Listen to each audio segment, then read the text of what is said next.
The Blackstone Brothers, crafting the finest brandy one sip at a time. Making your own brand of brandy is so easy. Find a local brewery in your state, go to several local grape orchards, sample the grapes, and create your recipe for liquid gold. The Blackstone Brothers, after tasting other brandies and not liking them, Dale, Jamal, and Barry knew they wanted to create their own special brandy. With a few steps forward and a few steps backwards, they finally succeeded in producing their own spirit of brandy. Here is the 411 on how they did it and how you can do it too. First of all, I just want to say thank you so much for coming on the Kelly Hill Ross Show. And I am so excited. When I met you guys this past summer and I saw your product, I was like, wow, is this for real? So look, tell me, how did you all decide to get into the business? What's the history? So we basically was sitting around in 2018, just talking to each other about the spirits we was drinking. We was like, none of this made sense to us. None of it tastes good. And we all was like, we could probably do this better. So that led to us doing some research and getting together. And 4 years later, we was able to come out with a spirit that you had and that other people enjoyed this past summer. Wow, that is awesome. Said we were drinking alcohol that we did not enjoy, and we felt like as much as we see people doing it, it should be at least an enjoyable experience. So we felt like we could do something better without having any true background in anything in the spirit industry. We just took a stab in the dark, essentially. Okay, so what was the process? Okay, so you decided you're gonna go into it. I guess they call it baptismal by fire. Yes.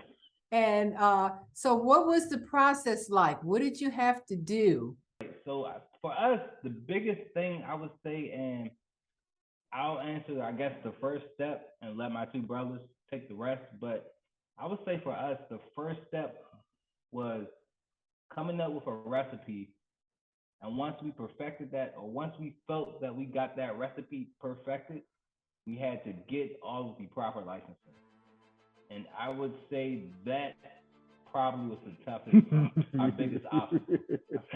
Yeah. But once we got our licensing, then, that's when we moved on with the actual manufacturing process, kind of tweaking the recipe. We always still aim to tweak the recipe and do little things to make our recipe better. But I would say the first initial steps were definitely figuring out a recipe and definitely getting the proper licensing for our warehouse and our distillery. And I can add on that. So for us, we basically had to start at the beginning. So we had to figure out what exactly did we want to do. Did we want to just buy somebody else off-brand liquor and then put our name on it? Did we want to do the distilling thing, do the distilling ourselves? Or did we just want, or there's another option, you can tell another distillery what you want. They'll make it for you, they'll brand it for you, and then you buy it back from them. So for us, we wanted to have control over this. So we started from the beginning. We got the locally sourced grapes. Again, all this is after we got our license. You cannot distill without a license. So you have to get a license first? Yeah, you got to get the license first. Then from there, that's when you can, actually distill and, do the different things to tweak that recipe that we came up with. Oh, well, after you get the license, you then have to find a place that you can distill in. Yeah, well, yeah. So it's not like the movies. It's not like the movies where you can be in the yard. Oh, sure, you can do that. It's just you're gonna have some flashing lights coming at you. Yeah. Or in the Appalachians, Yeah, I mean, yeah. Well, it's a little harder to find you when there's not an address attached to it. Yeah. So, like they were saying, it was a lot of trial and error in the beginning. Mm-hmm. And so, well, again, just trying to figure out like what are the steps that we need to take, learning all of those, and then figuring out is there any way that we can like streamline this? Is there like are these out of order? Are these in order? Like all types of things like that. And so then after we figured out a true course, then it was okay. What is our competition making? Well, first off, what area do we want to focus on, and how do they make their product? So it's a ton of research trying to figure out who's actually giving out their secrets. Nobody. Exactly. But it's still some fundamental definitions that we found. And so we just kind of built off of definitions and taste. And from there, we just kind of kept tweaking, like my brother was saying, kept tweaking. And about 50, 60 recipes later, you got what you tasted early on this summer. Yep. So what actually goes into a product without you revealing what your secret is? Our magical secret ingredient is a grape. Grape is the magical fruit. It keeps on going. That grape, it has so many different characteristics that we hope to embellish on actually. How is brandy made? Some spirits, like whiskey, begin with grains. With brandy, it all starts with fruit. Grapes are the most common, but apples, plums, and cherries can be used, as well as many others. After the fruit is harvested, it's fermented into wine or cider. Some producers do this themselves, others source it from elsewhere. Once fermentation is complete, the wine is distilled, then either bottled for sale or barreled for aging.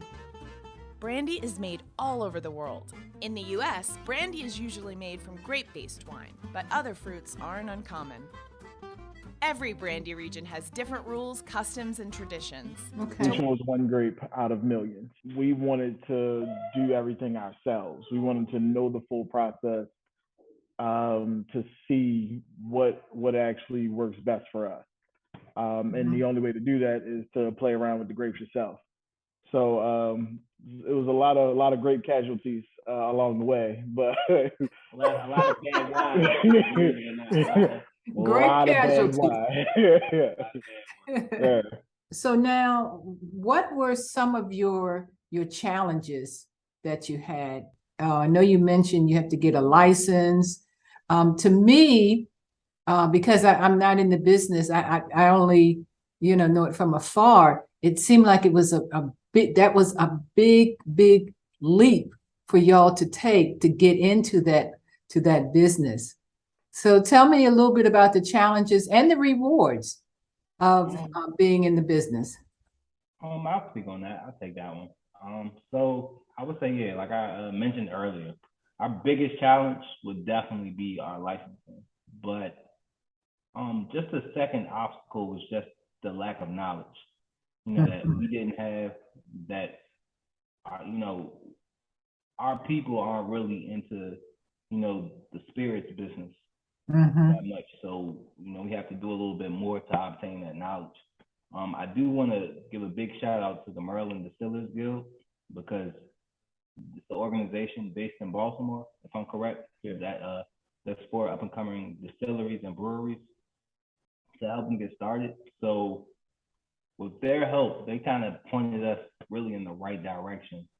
And we were able to figure a lot of stuff out working with them or with their guidance. But I would say, yeah, that would be the biggest obstacle, in my opinion, was the licensing. And I would say possibly finding a space. Yeah. Yeah. I would say finding a space, because like Barry and Maul mentioned earlier, you can't distill without the proper space. And keep in mind, right, Ms. Ross, with your space, when you find your distillery or warehouse, it has to be in accordance with zoning. So you have to make sure your building is zoned correctly. You have to make sure you have permits, or you have different things that enables you to actually distill and have an open distillery to the public. So I would say those are two pretty big obstacles. The rest was pretty easy. And I would say, like they mentioned earlier, it's about for us just having fun and breaking out into this industry. So I would say the rewarding factor would be when we see people like yourself or just other people we've connected with that really like our product and that really supported our product and help us get to the point where we're able to sell out during our off season. And so I would say that would be the biggest rewarding factor, kind of just looking back at all this and say, hey, we did it.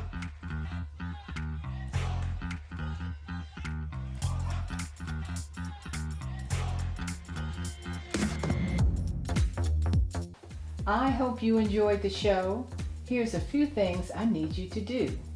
1, don't forget to subscribe to my YouTube channel. Number 2, go to my network site, the KellyHillRossNetwork.com, and check us out. We are streaming the best of Baltimore right now.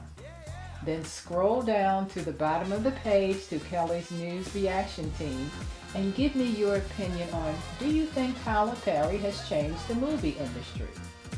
And finally, our next show will feature From the Crime Scene to the Pulpit, Things You Should Know, featuring Mr. Randy Turpin, who is a trauma crime scene cleaner, and Mr. Carlton Douglas, who is a funeral director. So, until the next time, hold on to what you got until you can get what you want. See ya.